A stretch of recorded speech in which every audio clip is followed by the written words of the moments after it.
Viva il Papa Francesco! Viva il Papa Francesco! Viva il Papa Francesco! Viva il Papa Francesco! Francesco! Scena Baba Francis! Scena Papa Francis! Scena Baba Francis!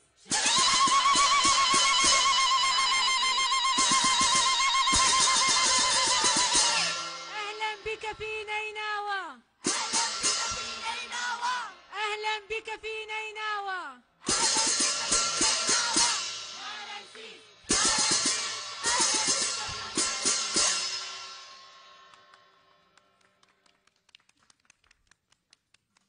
قداسة الحبر الأعظم البابا فرانسيس، بالنيابة عن أهل الموصل والحضور الكرام، كل باسمه ومقامه وعنوانه المحترمين، يشرفني في هذا الصباح المبارك أن أرحب بقداستكم في أرض الأنبياء، بلاد ما بين النهرين، المهد المشترك للحضارات والمعتقدات القديمة والديانات الإبراهيمية.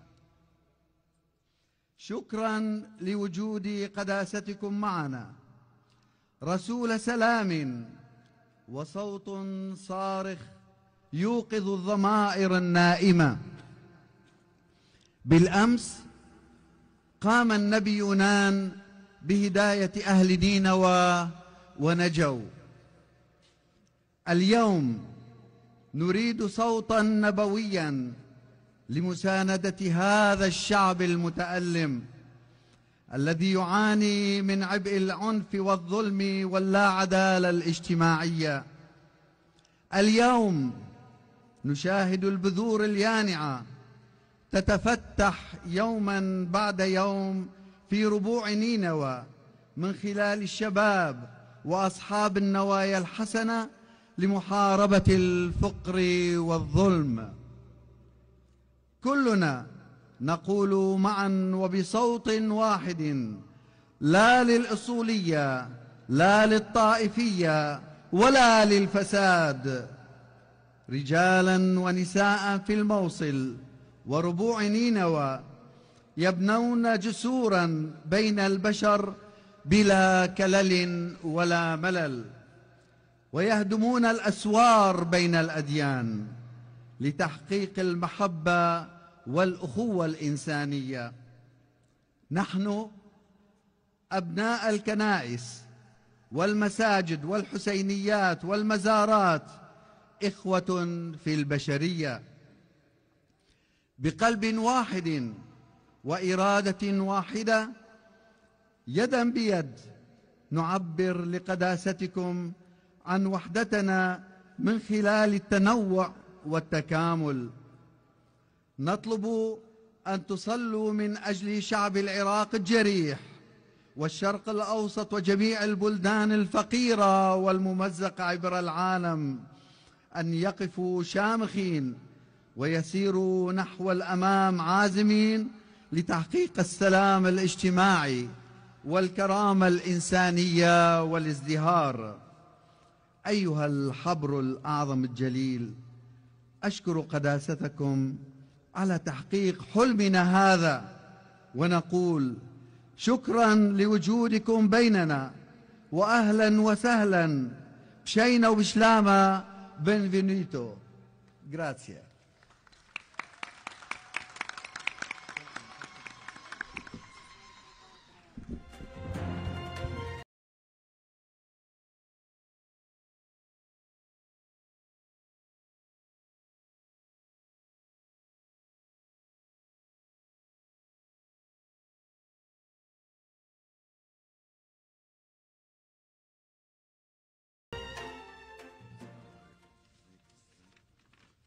السلام عليكم ورحمة الله وبركاته. بسم الله الرحمن الرحيم. قداسة الحبر الأعظم فرانسيس المحترم، السادة الحضور الكرام، كل باسمه ومقامه وعنوانه المحترمين، تحية طيبة. نرحب بقداسة الحبر الأعظم البابا فرانسيس في مدينة الموصل أجمل ترحيب. الموصل المدينة التاريخية والحضارية، مدينة الأنبياء التي عانت في الفترات السابقة كثيرا، اليوم تنهض من بين الرماد كالعنقاء، وبفضل الله بدت تنعم بالأمن والأمان وتتعافى من جراحها تدريجيا. إن مجلس أسر وعوائل الموصل الاجتماعي الثقافي المستقل يؤكد على المحبة والسلام والتعايش السلمي، ويضم بين جنباته كل أطياف المجتمع الموصلي بكافة تنوعاتهم الدينية والعرقية والمذهبية، ولا يفرق بينهم أبدا، ويؤكد على المحبة بين المسيحيين والإسلام. وخير دليل على ذلك وجود الأب عمانوئيل رائد عادل كلو، مسؤول كنائس الموصل للسريان الكاثوليك، في هذا المجلس كمسؤول للعلاقات العامة. لذا ندعو إخواننا المسيحيين للعودة إلى مدينتهم وأملاكهم وأعمالهم. شكرا لقداسة بابا الفاتيكان على هذه الزيارة التاريخية، فلم يزر العراق بابا سابقا، إنها التفاتة مباركة وسابقة مقدرة لسيادتكم. البابا رجل سلام، نتمنى أن يحول علينا بزيارته السلام، وأن يلتفت المجتمع الدولي والمنظمات الإنسانية مشكورين وبشكل أكثر لهذه المدينة المنكوبة بزيارتكم هذه، لتستكمل مدينة الموصل مسيرتها التاريخية.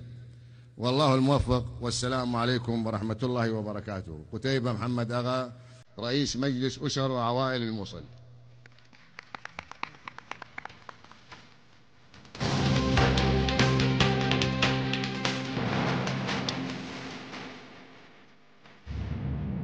Viva il Papa Francesco!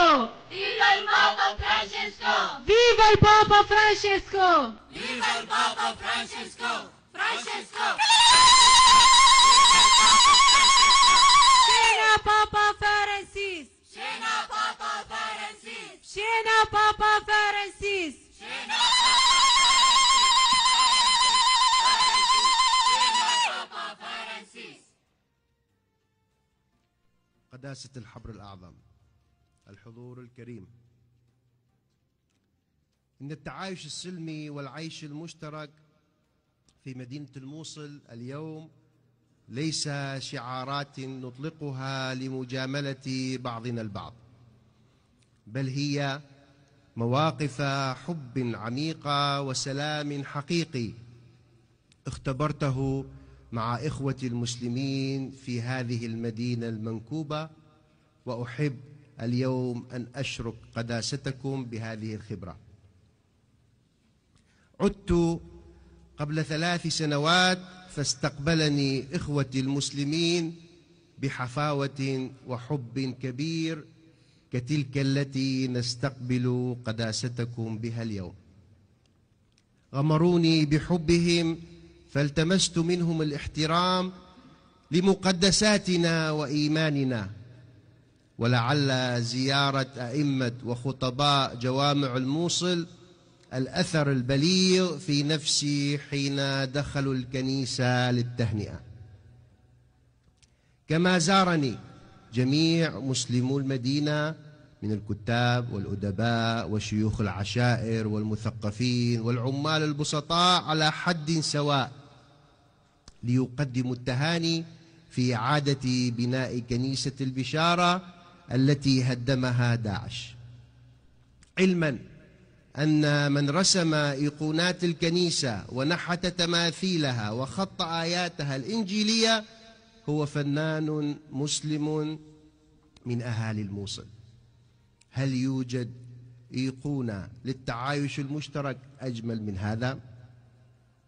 وإن كانت هناك أيقونة أجمل فهي تلك الدعوة لحضور حفل المولد النبوي في جامع رشان، وهذه هي المرة الأولى التي يتم دعوة رجل دين مسيحي والاحتفال داخل جامع، وقد تركت مشاركتي شعورا طيبا في نفوس أهل المدينة، علما أنه في نفس الجامع قرأ داعش وثيقة طرد المسيحيين عام 2014 وسلب ممتلكاتهم.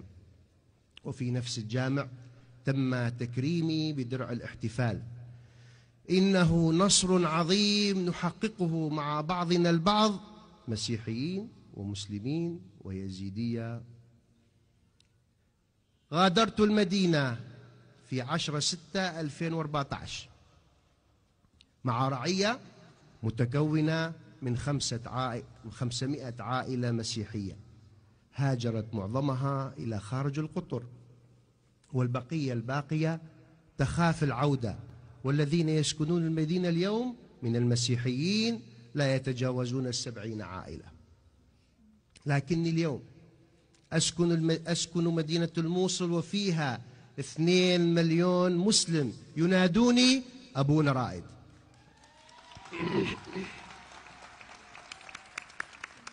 أعيش رسالتي معهم.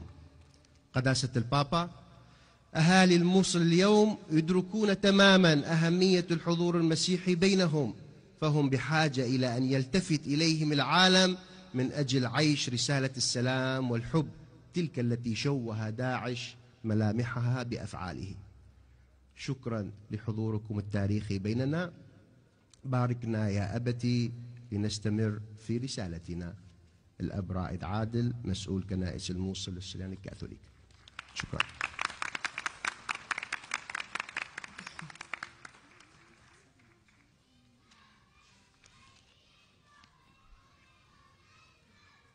Diamo un caloroso benvenuto e affettuoso per nostro Papa Francesco.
Cari amici, ringrazio l'arcivescovo Najib Michael per le sue parole di benvenuto. Sono particolarmente grato a padre Raid Carlo e al signor Utaiba Akha per le loro toccanti testimonianze. Grazie tante, padre Raid. Lei ci ha raccontato dello sfollamento forzato di molte famiglie cristiane dalle loro case, il tragico ridursi dei discepoli di Cristo che in tutto il Medio Oriente è un danno incalcolabile non solo per le persone e le comunità interessate, ma per la stessa società che si lasciano alle spalle. In effetti, un tessuto culturale e religioso così ricco di diversità è indebolito dalla perdita di uno qualsiasi dei suoi membri, per quanto piccolo. Come in uno dei vostri tappeti artistici, un piccolo filo strappato può danneggiare l'insieme. Lei, padre, ha parlato dell'esperienza fraterna che vive con i musulmani. Dopo essere ritornato a Mosul, lei ha trovato l'accoglienza, rispetto, collaborazione. Grazie, padre, per aver condiviso questi segni che lo Spirito fa fornire nel deserto e per averci indicato che è possibile sperare nella riconciliazione e in una nuova vita. أيها الإخوة والأخوات الأعزاء، أيها الأصدقاء الأعزاء، أشكر سيادة رئيس الأساقفة المطران نجيب ميخائيل لكلماته الترحيبية، وأشكر بشكل خاص الأب رائد جلو والسيد قطيبة آغا على شهادتيهما المؤثرتين. شكرا جزيلا لك الأب رائد. رويت لنا عن التهجير القسري للعديد من العائلات المسيحية من بيوتهم. هذا التناقص المأساوي في أعداد تلاميذ المسيح هنا وفي جميع أنحاء الشرق الأوسط إنما هو ضرر جسيم لا يمكن تقديره، ليس فقط للأشخاص والجماعات المعنية بل للمجتمع نفسه الذي تركوه وراءهم. في الواقع يضعف النسيج الثقافي والديني الغني بالتنوع بفقدان أي من أعضائه مهما كان في الظاهر صغيرا. كما هو الحال في أحد بسطكم الفنية، فإن نزع خيط صغير من البساط يمكن أن يؤدي إلى إتلافه كله. وتكلمت أيضا أيها الأب عن الخبرة الأخوية التي تعيشها مع المسلمين بعد أن عدت إلى الموصل. لقد وجدت بينهم الترحيب والاحترام والتعاون. شكرا لك أيها الأب لأنك شاركتنا هذه الخبرات التي تظهر بقوة الروح القدس في الصحراء، ولأنك بينت لنا أن الأمل ما زال ممكنا في المصالحة وفي حياة جديدة.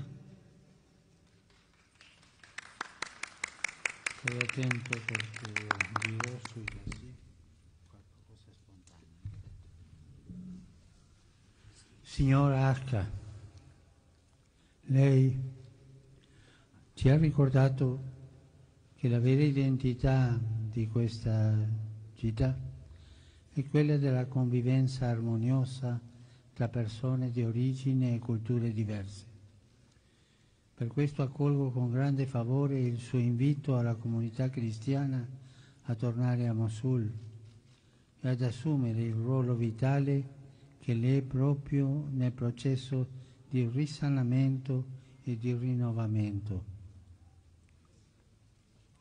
Oggi tutti eleviamo le nostre voci in preghiera a Dio Onnipotente per tutte le vittime della guerra e dei conflitti armati.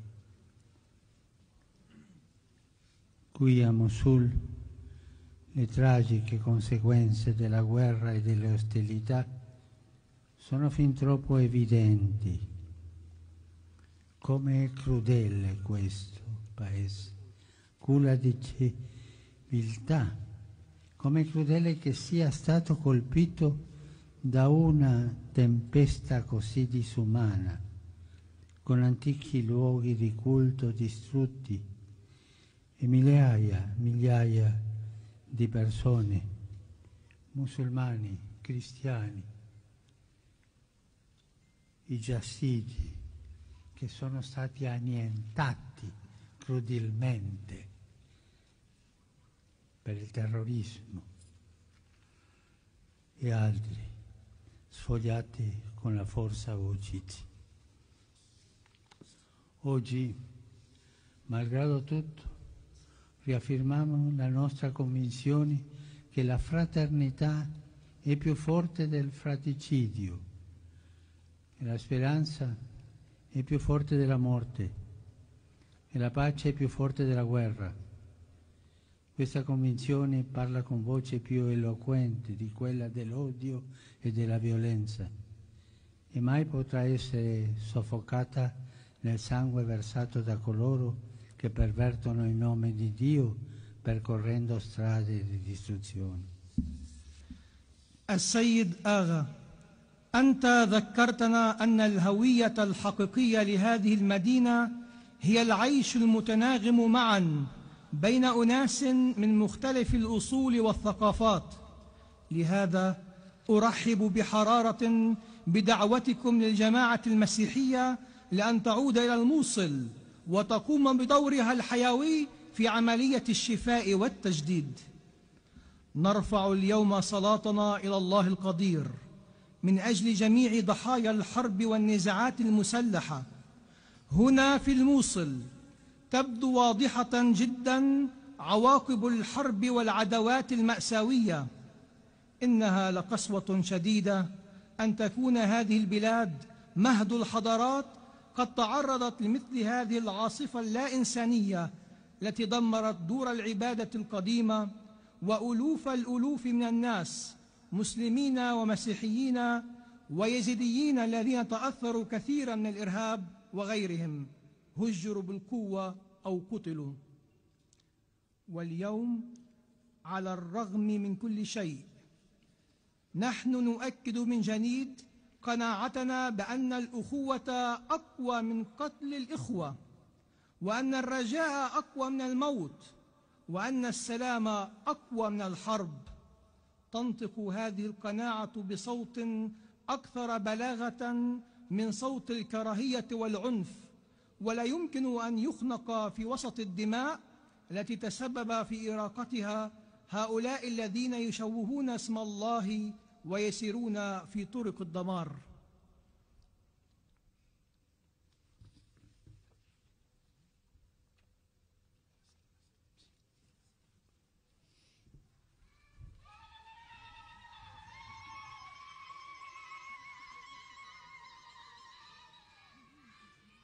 Prima di pregare per tutte le vittime della guerra in questa città di Mosul, in Iraq e nell'intero Medio Oriente, vorrei condividere con voi questi pensieri. Se Dio è Dio della vita e lo è, a noi non è lecito uccidere i fratelli nel suo nome.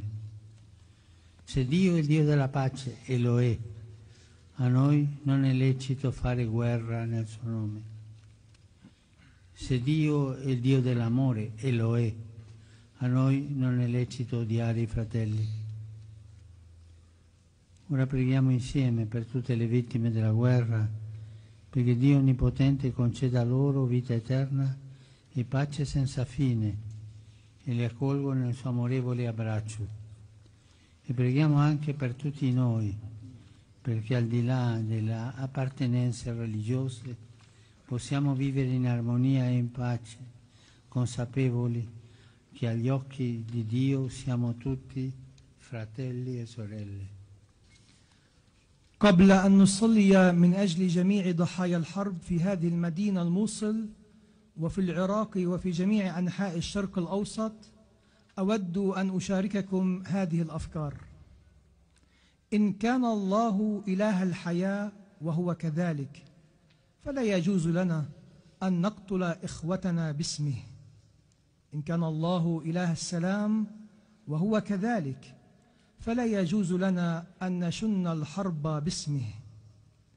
إن كان الله إله المحبة وهو كذلك، فلا يجوز لنا أن نكره إخوتنا. والآن لنصلي معا من أجل جميع ضحايا الحرب لكي يمنحهم الله القدير الحياة الأبدية والسلام الذي لا نهاية له، وليستقبلهم في حبه وحنانه. ولنصلي أيضا من أجلنا جميعا حتى نعيش في وئام وسلام متجاوزين الانتماءات الدينية، لأننا ندرك أننا جميعا في عيني الله إخوة وأخوات. Altissimo Dio, Signore del tempo e della storia, tu per amore hai creato il mondo e non smetti mai di riversare sulle tue creature le tue benedizioni. Tu, al di là dell'oceano, della sofferenza e della morte, al di là delle tentazioni della violenza, dell'ingiustizia e dell'iniquo guadagno, accompagni i tuoi figli e le tue figlie con tenero amore di padre. Ma noi uomini ingrati per i tuoi doni e distolti dalle nostre preoccupazioni e dalle nostre ambizioni troppo terrene, spesso abbiamo dimenticato i tuoi disegni di pace e di armonia. Ci siamo chiusi in noi stessi e nei nostri interessi da parte e indifferenti a te e agli altri abbiamo sbarrato le porte alla pace. Si è così ripetuto quanto il profeta Giona udì dire di Nineve: La malvagità degli uomini è stata fino al cielo. Non abbiamo alzato al cielo mani pure, ma dalla terra è salito ancora una volta il grido del sangue innocente. Gli abitanti di Ninive, nel racconto di Giona, ascoltarono la voce del tuo profeta e trovarono salvezza nella convinzione. Anche noi, Signore, mentre ti affidiamo le tante vittime dell'odio dell'uomo contro l'uomo, invochiamo il tuo perdono e supplichiamo la grazia della conversione.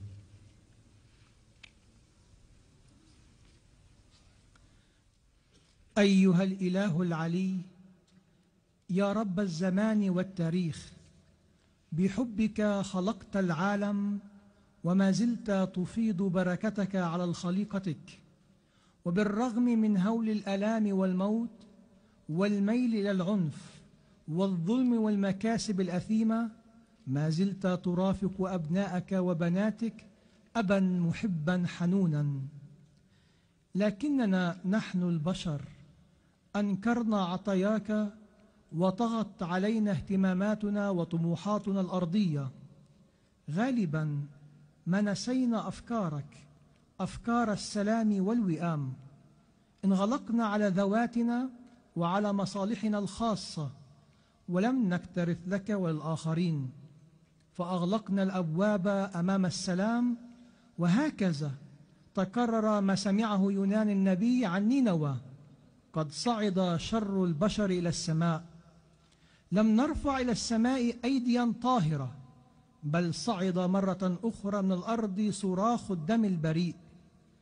سمع سكان نينوى في قصة يونان صوت نبيك ووجدوا الخلاص في التوبة.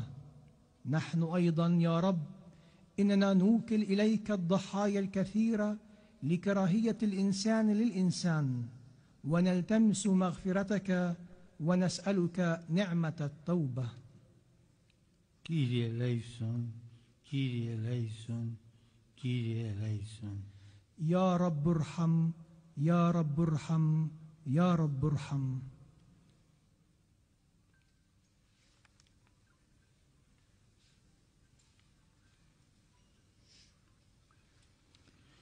Signore Dio nostro, in questa città due simboli testimoniano il perenne desiderio dell'umanità di avvicinarsi a te.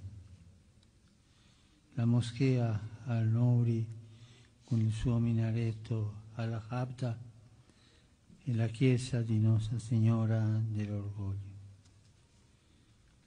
È un orologio che la più dei 100 anni ricorda al passante che la vita è breve, il tempo prezioso.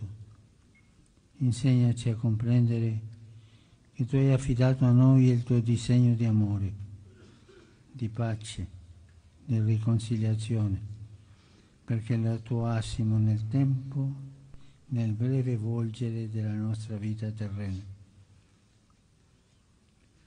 Facci comprendere che solo mettendolo in pratica, senza indugi, si potranno ricostruire questa città e questo paese. Si potranno risanare i cuori straziati dai dolori. Aiutaci a non trascorrere il tempo al servizio dei nostri interessi egoistici, personali o di gruppo, ma al servizio del tuo disegno di amore. E quando andiamo fuori strada fa che possiamo andare a dare ascolto alla voce dei veri uomini di Dio e ravvederci per tempo, per non rovinarci ancora con distruzioni e morti.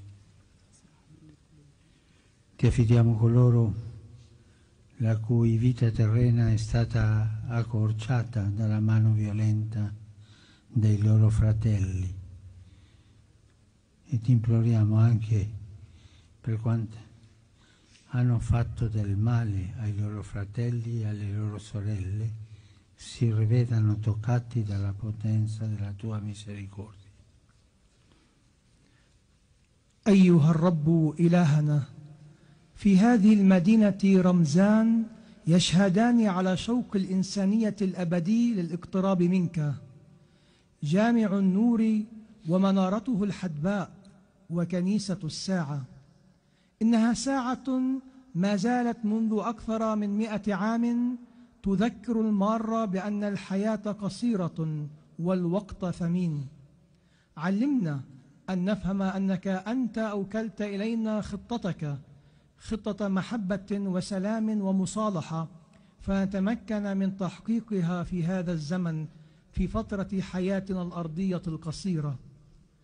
أعطنا أن ندرك أنه فقط من خلال العمل بحسب خطة حبك دون تأخير يمكن أن يعاد بناء هذه المدينة وهذا البلد، ويمكن شفاء القلوب التي مزقها الألم. ساعدنا حتى لا نقضي الوقت في خدمة مصالحنا الأنانية أفرادا أو جماعات، بل في تحقيق خطة حبك. وإذا ضللنا أعطنا أن نصغي إلى صوت رجال الله الصادقين فنصحح مسارنا قبل فوات الأوان، حتى لا نهلك مرة أخرى في الدمار والموت.